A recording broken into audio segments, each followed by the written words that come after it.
Glial में यसू की खिदमत की शुरुआत। यसू को ये बात मालूम हुई कि यूहन्ना को कैद में बंद कर दिया गया है, जिसकी वजह से यसू गिलियल को वापस लौट गया।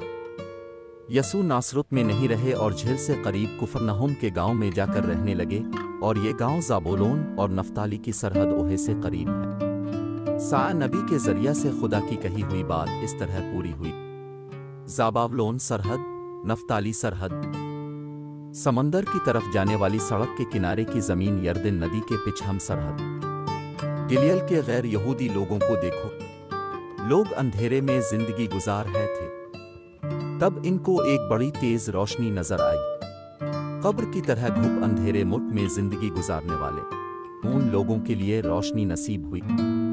इस दिन से यसू मनादी देना शुरू किया, आसमानी बादशाहत बहुत जल्द आने वाली है, जिसकी वजह से तुम अपने दिलों को और अपनी जिंदगियों में तब्दीली लाओ।